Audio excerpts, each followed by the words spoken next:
3 years ago I drove a Toyota Chaser for the first time. It was probably on its 7th coat of paint, at a 5-speed manual, a massive Chinese turbo and high-fly tyres. And not long after I finished that video, he sold it for over $30,000. And I couldn't believe it. I mean, who would pay that kind of money for a high-Ks, hacked-together 25-year-old Toyota sedan? Well, today I'm going to revisit the JZX100 and see if my opinions have changed.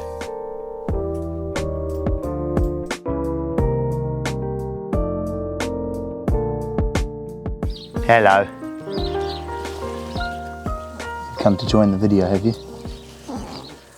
The exterior styling for a 1996 I think looks really nice. This one has the factory aero kit along with a TRD grille and is lowered on the typical RPF1 wheel choice for all JDM classics. And round back, the owner of this one has fitted a spoiler, the facelift taillights, and overall the stance and in just the way that it's finished in this nice pearlescent white paint scheme, it is a very classy looking Japanese sedan. The engine under the bonnet of the Chaser is the 1JZ GTE. It's a 2.5 litre straight six with a turbocharger, and the owner of this one has done a few modifications to it. It has a new front mount intercooler and intake system along with a full exhaust as well. The tuning and everything of this one is basically stock, so it's making the factory 216 kilowatt or 276 horsepower. But in general, like with the 2JZ, I think a lot of people have found that these are a little bit underrated because of that gentleman's agreement that they had in Japan back in the day. And as a lot of people have discovered, and as I discovered when I drove one a couple of years ago, these can make an awful lot more power with really very little in the way of modifications. The interior is my kind of place to sit because, much like my Accord, this was Toyota's luxury offering from the 90s. The dashboard quality, while it's quite a bland layout and there's nothing especially interesting about it, it has a Lexus-y feel to it, I suppose you could say. The quality of the knobs and buttons that you push, even for a 25-year-old car, feel really nice. And then just other simple stuff like the way the transmission feels. It just has that nice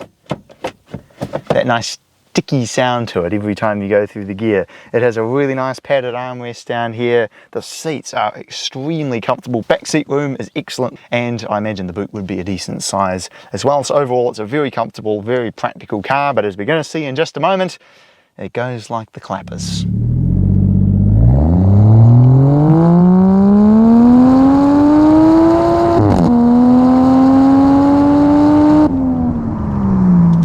Driving the Toyota Chaser.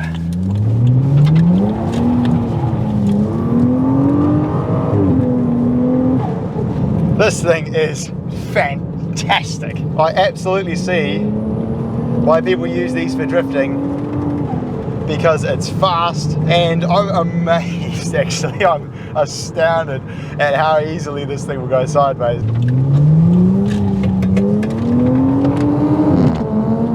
Oh, it even does an upshift fart.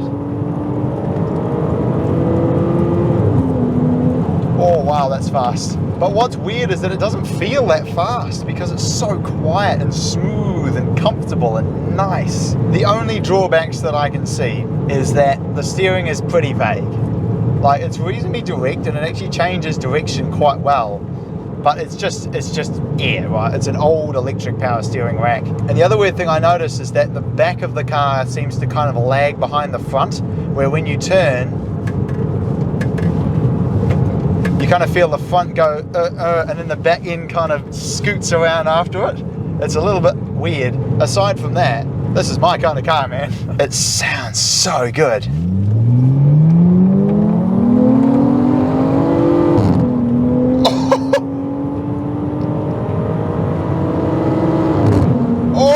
Listen to that.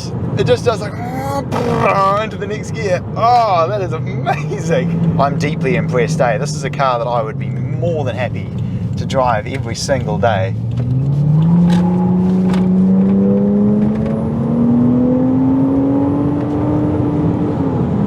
Oh, that sounds so good. Look, they're pretty expensive, right?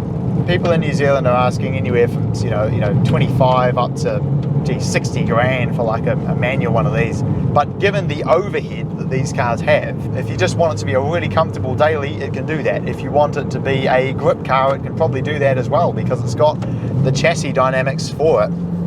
If you want it to be a drift car, you can absolutely do that. And if you just want it to be the fastest thing ever, then it will happily do that as well. It's just a do-everything car, and that's what I love about it. So there we go. Thanks for watching this episode of Kiwi Car Life. I hope you've enjoyed this look at the Toyota Chaser. I know I certainly have.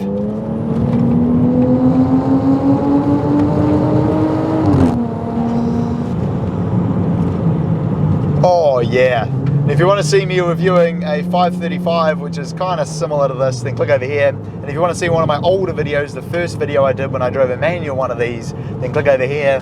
And I'll look forward to seeing you again next time.